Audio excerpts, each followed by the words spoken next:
Me friends and ఫ్యామిలీతో సరదాగా బయటకు వెళ్ళటానికి కారు లేదా అయితే వెంటనే ఈ నెంబర్కి కాల్ చేయండి. ప్రేక్షకులకి మీ రామచంద్రమూర్తి నమస్కారాలు. ఇవాళ ఈ వీడియోలో మనం ఈ వీక్ గోల్డ్ అసలు ఎలా ఉంది, ఏ రకంగా మార్పులు చెందాయి, అప్ అండ్ డౌన్స్ ఎలా ఉన్నాయి అనే రాబోయే రోజుల్లో ఎలా ఉండొచ్చు అనేది మనం వీడియోలో చూద్దాం. ప్రజెంట్ గోల్డ్ ఈ డిసెంబర్ 21 నాడు వచ్చే రేట్ వచ్చి 77,450 దగ్గర క్లోజ్ అయింది. ఈ వీక్ మొత్తం చూసుకుంటే దాదాపు డిసెంబర్ 12వ తారీఖు నాడు 79,470 ఉంది.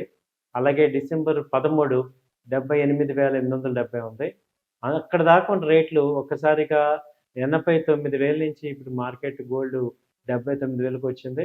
సో అలాగే ఇప్పుడు డిసెంబర్ 14 నాడు 77,390 ఉంది. డిసెంబర్ 16 వచ్చి 77,890 వచ్చింది.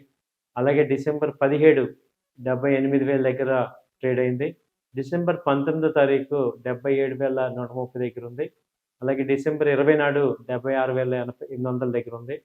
ఇప్పుడు డిసెంబర్ 21 నాడు 77,450 దగ్గర క్లోజ్ అయింది ఈ శనివారం. సో ఇప్పుడు ఎలా ఉంటుంది, ఎందుకు ఇంత తగ్గుతుంది, ఏంటి గోల్డ్ జరిగింది ఏంటి అని చూస్తే, ఎప్పుడైతే ఫెడ్ రేట్స్ తగ్గించారో ఇంటర్నేషనల్గా డాలర్ ఇండెక్స్ వాల్యూ పెరిగింది. యూఎస్లో డాలర్ స్ట్రాంగ్ అవటం వల్ల మదుపరులందరూ కూడా ఇక్కడి నుంచి ఫండ్స్ని తీసుకెళ్ళి యూఎస్లో ఇన్వెస్ట్ చేయడం మొదలుపెట్టారు. దానివల్ల ఈ కమోడిటీస్ అన్నీ కూడా, ఇన్వెస్ట్మెంట్స్ అన్నీ కూడా ఈ డాలర్స్కి, డాలర్ ఇండెక్స్కి, ఈ బాండ్స్కి రిటర్న్ అయినాయి. ఎందుకంటే బాండ్ మార్కెట్ ఇప్పుడు ఎక్కువ రిటర్న్స్ ఇస్తున్నాయి గోల్డ్ మార్కెట్ కన్నా. కాబట్టి యూఎస్ అంతా కూడా అటు షిఫ్ట్ అవుతున్నారు గ్లోబల్ ఇన్వెస్టర్స్ అందరూ. దాని ఎఫెక్ట్ ఇండియా మీద, గోల్డ్ మీద కూడా పడింది. ఇప్పుడు ప్రెసెంట్ 76,400 దగ్గర ఉంది కాబట్టి ఇంకా 3,000 పాయింట్స్ అప్ అండ్ డౌన్ సైడ్కి మ్యాక్సిమం డౌన్ సైడ్ వచ్చే అవకాశం ఉంది. ఆ తర్వాత 26/11/2024 నాడు ఇది 74,900 దగ్గర లో చేసింది. సో ఇప్పుడు మళ్ళీ ఆ రేటు కూడా ఫస్ట్ సపోర్ట్ అక్కడికి రావచ్చు. సో 76,400, 74 అంటే 75,000, 75,000 మేజర్ సపోర్ట్ ఛాన్స్ ఉంది. సో అక్కడి వరకు ఇప్పుడు నెక్స్ట్ వీక్లో ఏమన్నా వీక్నెస్ వచ్చిన ఛాన్సెస్ ఉన్నాయి. అలాగే ఈ క్రిస్మస్ సీజన్లో ఏమవుతుందంటే ఎక్కువ మంది యాక్టివ్గా పార్టిసిపేట్ చేయరు. ఈ కమోడిటీస్లో కానీ, గోల్డ్లో కానీ, ఇంటర్నేషనల్గా కానీ ఈ కమోడిటీస్లో కూడా ట్రేడింగ్ ఉండదు కాబట్టి అక్కడక్కడే రేంజ్లో ఉండే అవకాశాలు ఉంటాయి. కాబట్టి ఈ నెక్స్ట్ వీక్ అంతా కూడా ఇదే రేంజ్లో కదలడే అవకాశాలు కనపడుతున్నాయి. అలాగే సిల్వర్ని చూసుకుంటే, సిల్వర్ ట్రేడ్ ఎలా ఉంది ఏంటనేది చూసుకుంటే, ఇది సిల్వర్ మొన్న 12/12/2024 నాడు ఇది 96,900 దగ్గరకు వచ్చింది. అక్కడి నుంచి ఇప్పుడు 86,700, అంటే దాదాపు 10,000 పాయింట్లు తగ్గింది.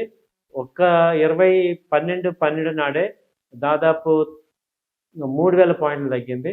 ఆ తర్వాత మేజర్గా చూసుకుంటే 19/12 నాడు 8,900 నుంచి 8,700, 2,000 పాయింట్లు తగ్గింది.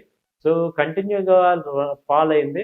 అయితే అంతకు లాస్ట్ వీక్ చూసుకుంటే ఇది 28/11/2024 నాడు ఇదే 86,000, 87,000 నుంచి నాన్ స్టాప్గా పైకి వెళ్ళింది, అప్ ట్రెండ్కి వెళ్ళి 96,000కి వెళ్ళింది. మళ్ళీ అక్కడి నుంచి సస్టైన్ అవ్వలేక కిందకు వచ్చింది. ఇప్పుడు ఈ లెవెల్స్ కనుక బ్రేక్ అయితే ఇంకా సిల్వర్ సెల్లింగ్లోకి వచ్చే అవకాశాలు కనపడుతున్నాయి. నెక్స్ట్ లెవెల్స్ చూసుకుంటే చాలా 84,000 ఆ రేంజ్కి వచ్చే అవకాశాలు కనపడుతున్నాయి. సో మేజర్గా సిల్వర్లో వీక్నెస్ అయితే కనపడుతుంది. ఈ సపోర్ట్స్ బ్రేక్ ఏంటంటే మళ్ళీ అంతకుముందు 9/8/2024 నాడు 80,000 ఆ రేంజ్ వచ్చింది. సో ఆ రేంజ్ కూడా వచ్చే ఛాన్సెస్ కనపడుతుంది. సో ఇదండి ఈ గోల్డ్, సిల్వర్లో. గోల్డ్ కూడా వీక్నెస్ చూపిస్తే బ్రేక్అవుట్స్ ఏంటంటే ఈ 75,000 కనుక బ్రేక్ అయిందంటే అంతకుముందు 15/11/2024 నాడు వచ్చినట్టు 73,000 సపోర్ట్ నెక్స్ట్ ఉంది. సో నెక్స్ట్ వాచ్ చేసే సపోర్ట్ 75,000, అది బ్రేక్ అయితే 73,000 ఛాన్స్ ఉంది. సో ఈ రేంజ్లో కదలాడే అవకాశాలు ఈ మంత్లో కనపడుతున్నాయండి. అలాగే ఎప్పుడు చెప్పేది ఒకటే, గోల్డ్ కొనొచ్చా వద్దా అనే వాళ్ళందరికీ కూడా గోల్డ్ ఎప్పుడు కొనండి. ఈ గోల్డ్లో కొనుక్కోవచ్చు, గోల్డ్ ఈటీఎఫ్స్లో కొనుక్కోవచ్చు. అలాగే ఇదేంటంటే ఈ ఫాల్ అయినా రేజ్ అయినా టెంపరరీయే, బట్ ఓవర్ ఏ పీరియడ్ ఒక 3-4 ఇయర్స్ చూస్తే గోల్డ్ ఎప్పుడు పెరుగుతూనే ఉంటుంది. కాబట్టి మన దగ్గర మీకు ఫ్రీ అమౌంట్ ఉన్నప్పుడు, ఎవరికన్నా మీరు క్రిస్మస్ గిఫ్ట్ ఇస్తాం అనుకున్నప్పుడు ఈ గోల్డ్ ఆఫర్ చేయండి, గోల్డ్ మ్యూచువల్ ఫండ్స్ ఉన్నాయి, గోల్డ్ ఈటీఎఫ్స్ ఉన్నాయి. ఇలాంటి ఈవెన్ సావరెన్ బాండ్స్ ఉన్నాయి. సో వీటన్నిటిలో కూడా మనం ఆల్టర్‌నేట్ అసెట్ కింద దీన్ని పెట్టుకోవడానికి అవకాశం ఉంది. సో అలా చేసుకొని చెప్తున్నా. థాంక్ యూ అండి. నమస్తే.